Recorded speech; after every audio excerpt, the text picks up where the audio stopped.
1914.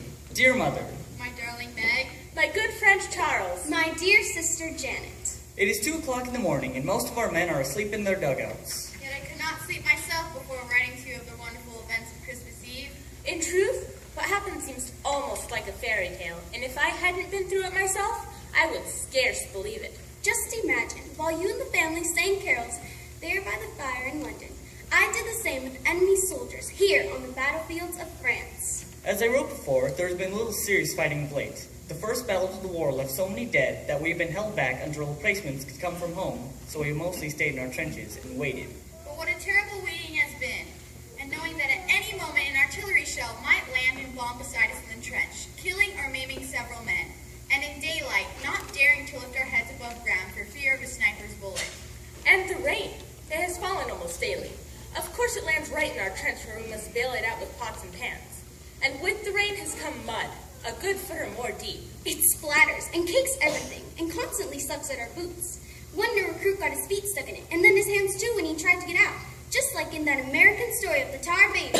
Through all this, we couldn't help feeling curious about the German soldiers across the way. After all, they faced the same dangers we did and slogged about in the same muck. What's more, their first trench was only 50 yards from ours. Between us lay no man's land, bordered on both sides by barbed wire. Yet they were so close enough we sometimes heard their voices.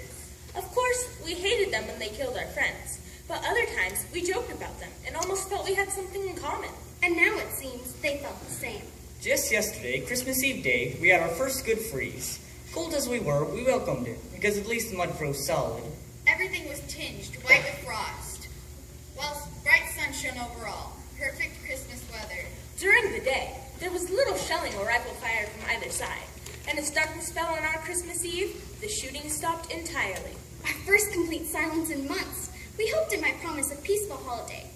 But we didn't count on it. We'd been told the Germans might attack and tried to catch us off guard. I went to the dugout to rest, and lying on my cot, I must have drifted asleep. All at once, my friend was shaking me awake, saying, "Come and see what the Germans are doing." I grabbed my rifle, stumbled out into the trench, and stuck my head cautiously above the sandbags. I never hoped to see a stranger and more lovely sight. Clusters of tiny lights were shining all along a German line, left and right as far as the eye could see. "What is it?" I asked in bewilderment, and someone answered, "Christmas trees." And so it was. The Germans had placed Christmas trees in front of their trenches, lit by candle or lantern, like beacons of goodwill. And then we heard their voices raised in song. Hail not, hail not. This carol may not yet be familiar to us in Britain, but one soldier knew it and translated. Silent night, holy night. I've never heard one lovelier or more meaningful. In that quiet, clear night, its dark softened by a first quarter moon. When the song finished, the men in our trenches applauded. Yes, British soldiers applauding Germans. Then one of our own men started singing, and we all joined in. The first Noel, the angel did say. In truth, we sounded not nearly as good as the Germans with their fine harmonies, but they responded with the same enthusiastic applause of their own and began another.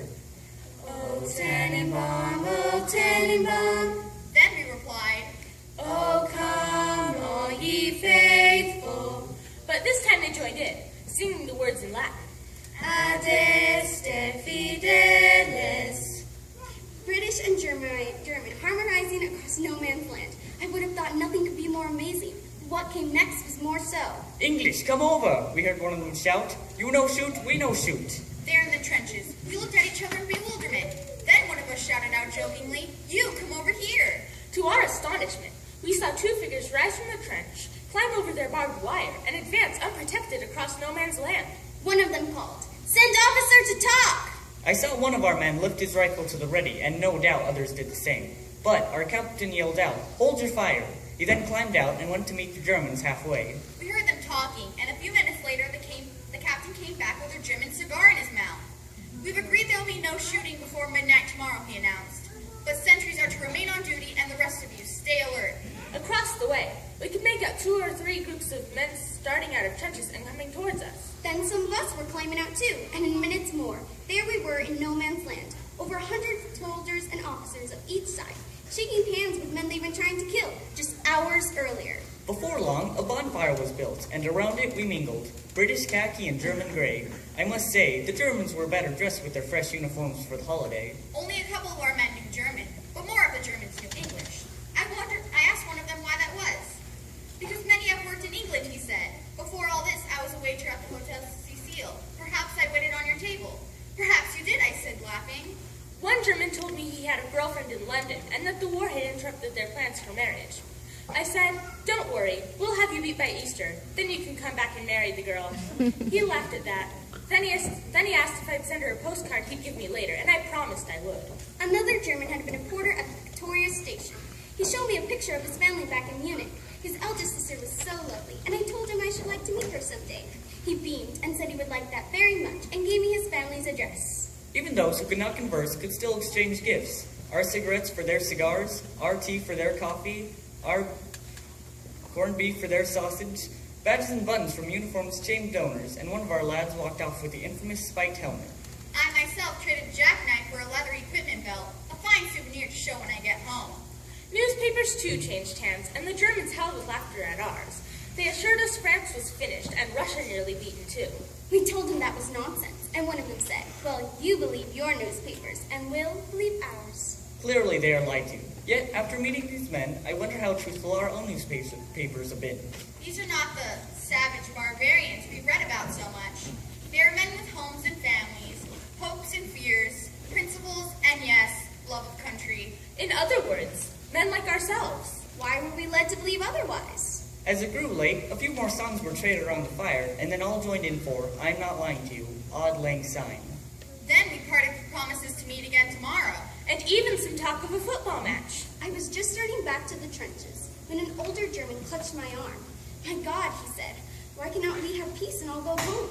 I told him gently, "That you must ask your emperor."